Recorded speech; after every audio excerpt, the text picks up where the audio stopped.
Hello movie lovers, आप सभी को स्वागत है एक्सप्लेन हिंदी चैनल पर। आज हम देखेंगे द विचर सीजन 1 का 5th एपिसोड। आई होप आपने इसका अगले एपिसोड सबका एक्सप्लेन देख लिया होगा। अगर आपने नहीं देखा है तो मैं उसका लिंक अपने डिस्क्रिप्शन में दे दूंगा, आप वहां पर जाकर चेकआउट कर सकते हैं। तो चलिए शुरू करते हैं इसका 5th एपिसोड बिना किसी देरी के। इस एपिसोड की शुरुआत में हमें एक डॉपलर को देख पाते हैं जो कि मिरर में खुद को देखकर निहार रहा होता है। आप सभी को बता दूं, ये किसी की भी शेप ले सकते हैं, लेकिन खास बात तो ये है कि ये चेहरा, बॉडी और कपड़ों के साथ साथ सामने वाले की मेमोरीज को भी कॉपी कर सकते हैं। यहाँ पर एक नील गार्डियन आता है और ये वही नील गार्डियन था जिसने सिरी का पीछा जंगल तक किया था। जिसके बाद में वो उसे सिंट्रा लेकर जाते हैं और सिरी को पकड़ने का प्लान बनाते हैं। तो डॉपलर इसके लिए चाल चलता है।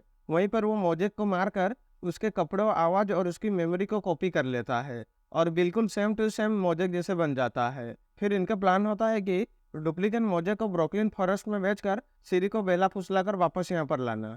जिसके बाद में सीन शिफ्ट होता है ब्रुकलिन फॉरेस्ट में और यहाँ पर ड्राई हार्ट्स को सिरी के बारे में पता चलता है कि वो तो सिंट्रा की प्रिंसेस है। जिसके बाद में यहाँ के वॉरियर्स एक मीटिंग बिठाती है ये डिसाइड करने के लिए कि इस जंगल में प्रिंसेस को रखना चाहिए या नहीं। मगर एक काफी लंबी चलने वाली मीटिंग के बावजूद भी इनका कोई भी सोल्यूशन नहीं निकल पाता। यहाँ पर सिरी के पास में ड्राई हार्ट्स की हेड आती है और उसे कहती है कि अब तुम्हारे पास में दो ऑप्शन है, या तो यहाँ पर रहकर अपनी खुद की किस्मत लिखो और या फिर गेरोल्ड के साथ जाकर लिखी हुई किस्मत को फॉलो करो। जिसे सुनने के बाद में सिरी डिसाइड करती है कि वो यहाँ ब्रुकलिन फॉरेस्ट में ही अपना बाकी का जीवन बिताएगी। लेकिन तभी वहाँ पर मोजेक पहुंच जाता है जिसे देखकर बाकी की सारी वॉरियर्स चौकन्ने हो जाती है। लेकिन मोजेक कहता है कि मुझे मत मारो, मैं सिरी को जानता हूँ, चाहो तो आप सिरी से पूछ सकते हो। रिप्लाई में सिरी भी कहती है कि हाँ, ये हमारे घराने के जादूगर है। ड्राई हार्ट्स पूछती है कि आखिर तुम यहाँ पर क्यों आए हो, जहाँ पर वो सिरी को वापस सिंट्रा ले जाने की मांग करता है और उन्हें सिरी की डेस्टिनी के बारे में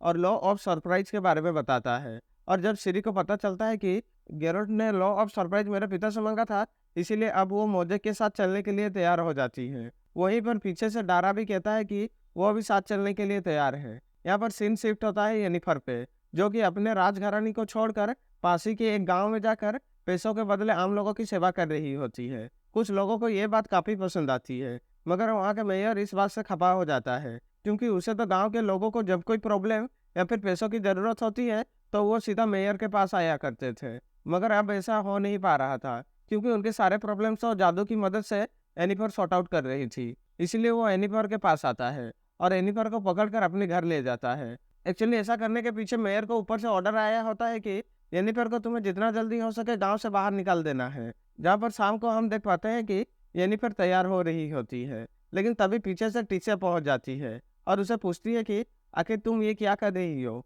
एक तो पहले राजघराने को छोड़कर तुमने जादूगर का नाम खराब कर दिया और ऊपर से यही छोटे मोटे काम कर रही हो, यूं ही किसानों की मदद करके। इस तरीके से जादूगरी घराने से तुमको निकाल दिया जाएगा, या फिर हो सकता है कि वो कोई खतरनाक डिसीजन भी तुम्हारे खिलाफ ले ले।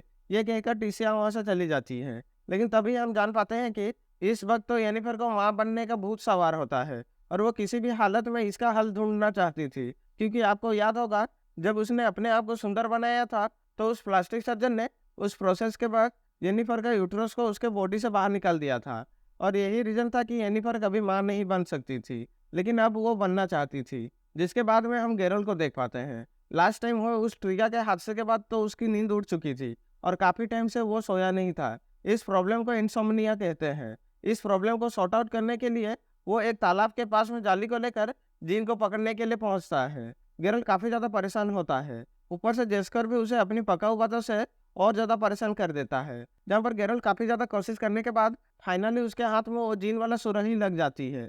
लेकिन तभी जेस्कर भी सुराही के पीछे पड़ जाता है और अब इन दोनों के बीच में उस सुराही को लेकर खिंचातानी होने लगती है, जहाँ पर गलती से उस सुराही का ढक्कन खुल जाता है और सुराही गिर कर टूट जाता है। जेस्कर चिल्ला चिल्लाकर उस जीन को अपनी दो ख्वाहिशें बताता है, जहाँ पर गेरल्ट उसे कहता है कि चुप हो जा, अब तेरे पास में सिर्फ एक लास्ट ख्वाहिश बची है। लेकिन तभी जेस्कर के गले से खून निकलने लगता है और वो वहीं पर गिर जाता है। तभी गेरल्ट उसे अपने घोड़े पर बिठाकर उसे सीधा डॉक्टर के पास लेकर जाता है। ये डॉक्टर बेसिकली एक एल्फ होता है, जहाँ पर जांच करने के बाद में ये एल्फ उसे बताता है कि इसका इलाज दवाई से नहीं बल्कि जादू से हो सकता है, इस पर किसी बड़े जादू का असर है। तो गेरल्ट पूछता है कि क्या यहाँ पर आसपास कोई जादूगर है। तो एल्फ बताता है कि हाँ, कुछ टाइम पहले मेयर के घर पर एक जादूगर था, हो सकता है वो वहीं पर हो। जिसके बाद तो गेरोल्ड जेस्कर को वापस से अपने घोड़े पर बिठाकर सीधा मेयर के घर तक पहुंच जाता है और अंदर जाने की कोशिश करता है, लेकिन बाहर खड़े सिपाही उसे रोक लेते हैं। गुस्से में गेरोल्ड उसी सिपाही को घायल करके अंदर की ओर चला जाता है, जहां पर गेरोल्ड की मुलाकात उस जादूगर से होती है, जो कि और कोई नहीं बल्कि येनिफर होती है, और यहीं से इन दोनों की टाइमलाइन मैच कर जाती है। गेरोल्ड उसे बताता है कि जेस्कर एक इंसान है जो कि मेरा दोस्त है, मगर इसका गला किसी जादू की वजह से बंद हो गया है। रिप्लाई में येनिफर कहती है कि हाँ, मैं तुम्हारी मदद कर सकती हूँ, मगर इसमें थोड़ा समय लगेगा। तुम दोनों को इस रात यहाँ पर रुकना पड़ेगा। येनिफर पूछती है कि आखिर इसने कुछ खाया था या फिर क्या हुआ था? तो गेरोल्ड उसे बताता है कि आज सुबह मुझे एक सुराही मिली थी, जिसके अंदर एक जीन था और उसे मैं 3 विशेष मांग सकता था, मगर जेस्कर ने अपनी विशेष उसे मांगी। हालांकि वो 2 तो मांग चुका था और लास्ट मांगने ही वाला था कि तभी उसके गले से खून निकलने लगा। इन बातों को सुनकर येनिफर समझ जाती है कि जिन जो की सभी ख्वाहिशें को पूरा कर सकता है, अगर मैं जीन को अपने अंदर संभाल लूं तो मैं इतनी ज्यादा ताकतवर बन जाऊंगी कि मैं खुद ब खुद ही एक बेबी को प्रोड्यूस कर पाऊंगी।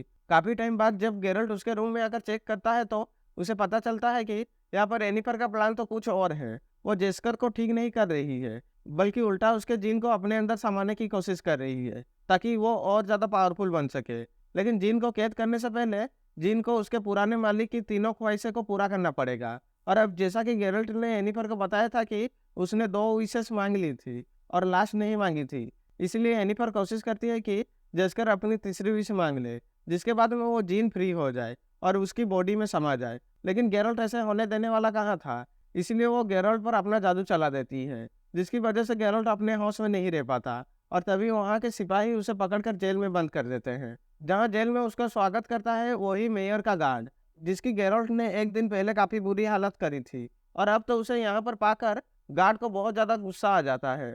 तो वो अपने साथियों के साथ मिलकर उसकी धुलाई करना स्टार्ट कर देता है, जिसके बाद में वो गार्ड उसे कहता है कि आज तो तुम मेरे हाथों से मरने वाला है, अगर कोई तेरी आखिरी ख्वाहिश है तो मांग ले। तभी गेरोल्ट अपने मन में कहता है कि काश तेरा सर फट जाए, और तभी हम देखते हैं कि वहां पर सिपाही का सर फट जाता है। इसका मतलब ये था कि जिनकी ख्वाहिशों का असली मालिक जेस्कर नहीं बल्कि गेरोल्ट था, क्योंकि सुरही के टूट जाने के बाद में गेरोल्ट ने पहला शब्द बोला था कि चुप हो जा, जिसे उस जिन ने उसकी ख्वाहिशें मानकर जेस्कर के गले को बंद कर दिया था। अब गेरोल्ट की दूसरी ख्वाहिश थी, यानी तेरा सर फट जाए, तो उसने वो भी पूरी कर दी। इसका मतलब ये था कि अब गेरोल्ट के पास में उसकी एक लास्ट विश बची थी।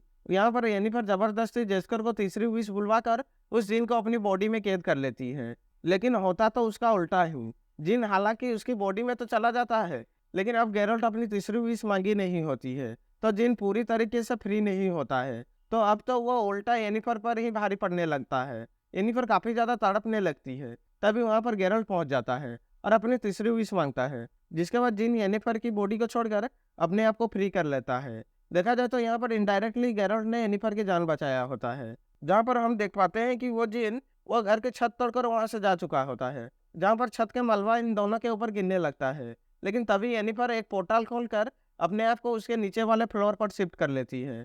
लेकिन अब उस जिन के चले जाने के बाद में येनिफर के माँ बनने का सपना तो सपना ही बन चुका होता है। लेकिन अब तभी इन दोनों के बीच का इंटरेक्शन ज्यादा बढ़ जाता है और तभी इनके बीच में एक इंटीमेट सीन क्रिएट हो जाता है। थोड़ी देर बाद में जब वहां पर जेस्कर पहुंचता है तो इन दोनों को खिड़की से देख पाता है, जहाँ पर जेस्कर खुश होता है कि आखिर फाइनली विचर को कोई तो मिला। यहाँ पर येनिफर गेरल्ट से पूछती है कि आखिर तुम्हारी तीसरी विश क्या थी, लेकिन गेरल्ट उसे इग्नोर करके वहीं पर सो जाता है। और इसी सस्पेंस के साथ में ये एपिसोड यहीं पर खत्म हो जाता है। तो गाइज, आपको ये वीडियो कैसा लगा प्लीज़ मुझे लाइक और कमेंट करके जरूर बताना, और ऐसे ही मूवीज और सीरीज का एक्सप्लेनेशन के लिए हमारा चैनल को सब्सक्राइब कर देना। मिलते हैं नेक्स्ट वीडियो पर, तब तक के लिए keep watching and stay safe.